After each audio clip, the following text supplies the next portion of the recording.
Que faire des mômes? Que faire des mômes? Que faire des mômes? Que faire des mômes? Que faire des mômes? Que faire des mômes? Que faire des mômes? Que faire des mômes? Eric Couder. Bonjour à tous, c'est Eric Couder, bienvenue pour ce nouvel épisode de votre podcast Que faire des mômes. Il est temps à présent de rejoindre mon invité.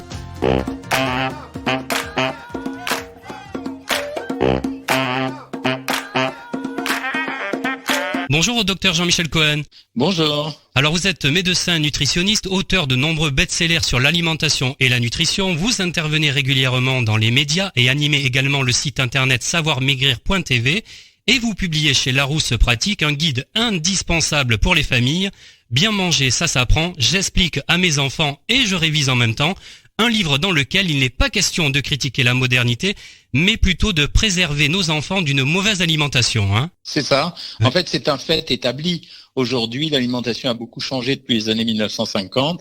On a une nourriture industrialisée qui plaît beaucoup aux enfants et qui séduit aussi les parents dans la mesure où ça raccourcit le temps de préparation des repas.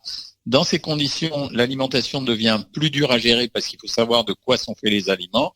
Et ma grande surprise, ça a été de voir qu'il n'y avait pas grand-chose qui était fait pour les enfants, en tout cas pour éduquer les enfants. Et je me suis dit que éduquer les enfants, c'était une bonne chose, mais qu'il fallait que ça soit fait avec leurs parents. C'est pour ça que j'ai dit qu'il fallait que les parents révisent en même temps, parce qu'on ne peut expliquer que ce qu'on a soi-même bien compris.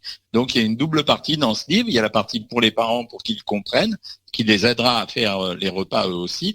Mais il y a la partie pour traduire les mots qui sont des mots parfois trop compliqués pour les enfants, en mots beaucoup plus simples, de telle façon à ce que les enfants comprennent pourquoi c'est important de manger pour construire son squelette, pour construire sa peau, pour construire ses muscles, pour se préserver de certaines maladies, et en même temps, dans quels aliments on va trouver tous ces ingrédients, tous ces nutriments qui sont utiles pour réaliser ce type d'opération. Donc, il s'agit maintenant d'éduquer nos enfants pour que eux préparent leur santé futur, de telle façon à ce qu'ils vivent le plus longtemps possible et dans la meilleure santé possible. Alors comment donner aux enfants tous les outils nécessaires pour leur permettre de manger correctement et de prendre du plaisir? Eh ben, c'est assez simple. Dans la première étape du livre, j'explique, par exemple, je vais prendre un exemple, j'explique ce que c'est que la peau. La peau, c'est un ensemble qui est constitué de protéines, de lipides et qui nécessite pour être imperméable, d'avoir de la vitamine A notamment, et pour avoir aussi une belle qualité élastique de la peau. On va expliquer aux enfants d'abord à quoi ça sert les protéines, ce sont comme des briques qui construisent une maison. Ensuite, on va leur dire que les graisses, ça sert justement à fixer les briques entre elles, et ensuite on va leur montrer qu'il va falloir peindre la façade avec la vitamine A. Et ensuite, dans un deuxième temps, on va leur dire, les protéines, tu peux les trouver où? Les protéines, tu peux les trouver dans le poulet, mais n'oublie pas que tu vas en trouver dans le poisson, dans la viande, dans les œufs, dans les yaourts. Donc déjà, l'enfant, il va mémoriser le fait que ces aliments-là sont des aliments de structure, c'est-à-dire qu'ils construisent des structures corporelles. Ensuite, on va faire exactement la même chose pour les lipides. On va leur dire que les lipides, c'est les graisses. On va leur montrer ce que sont les graisses brutes, c'est-à-dire l'huile, le beurre, la margarine, la crème fraîche. Et on va leur montrer également que les graisses, il y en a en réalité partout. Donc, quand ils vont manger une barre chocolatée, ils mangent pas simplement une barre qui leur donne du plaisir, ils mangent également des aliments qui sont gras.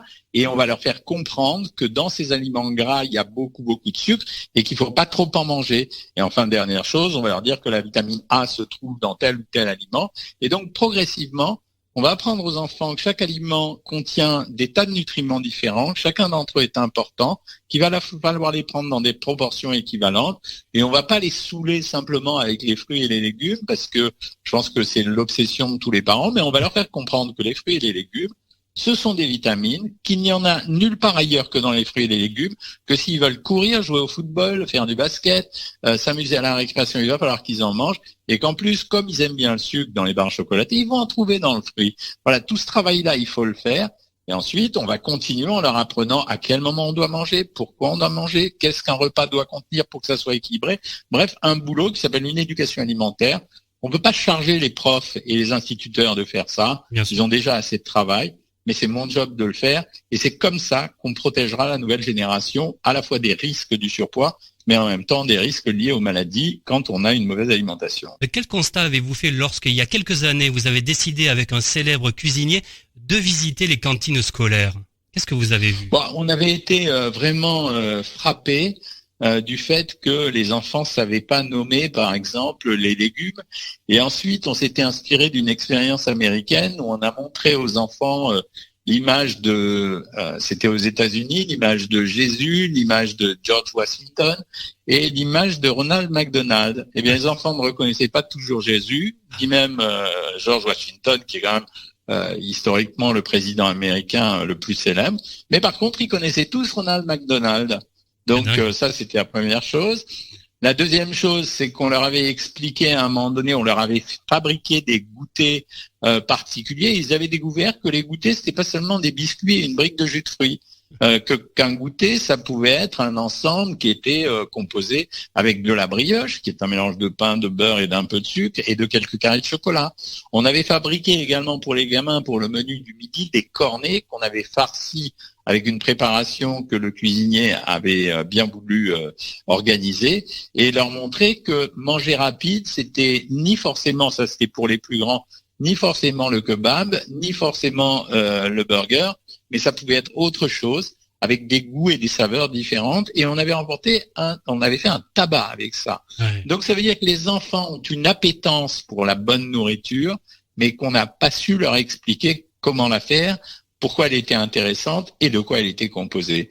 Donc c'est un boulot à faire. Moi je pense que ça devrait être un tout petit manuel qu'on devrait leur faire pendant les vacances, par exemple. Les cahiers de vacances, ils devraient incorporer ça. Et bien voilà, Que faire des mômes pour aujourd'hui, c'est terminé. Rendez-vous au prochain épisode pour écouter la suite de cette interview. Bye bye.